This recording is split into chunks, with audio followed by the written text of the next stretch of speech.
Nee, het medicijntekort is over de volle breedte. Wij volgen het Nederlandse systeem. Dus als er tekorten zijn in Nederland, merken we dat hier ook. Vorig jaar waren er 1514 middelen niet verkrijgbaar in Nederland.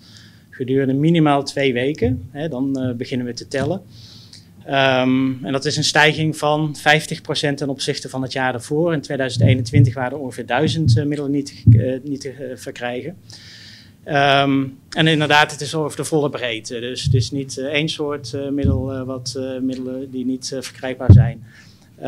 Hele grote problemen zijn er bijvoorbeeld geweest met anti-epilepsie medicatie.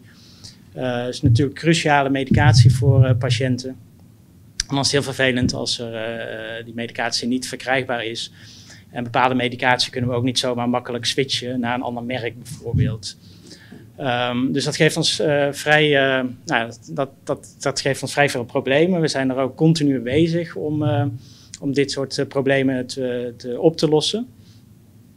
In Nederland wordt geschat dat een gemiddelde apotheek ongeveer een half FTE, ongeveer 27 uur per week kwijt is aan het vinden van oplossingen. En het voordeel eigenlijk hier in Bonaire is dat we geen preferentiebeleid hebben, geen voorkeursbeleid.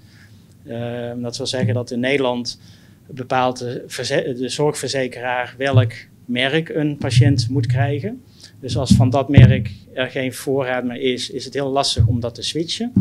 En gelukkig op Bonaire hebben we zo'n beleid niet. Dus wij als apothekers kunnen bepalen wat voor middel een patiënt krijgt. Dus als dat middel op is, kunnen we heel makkelijk een ander middel daarvoor in de plaats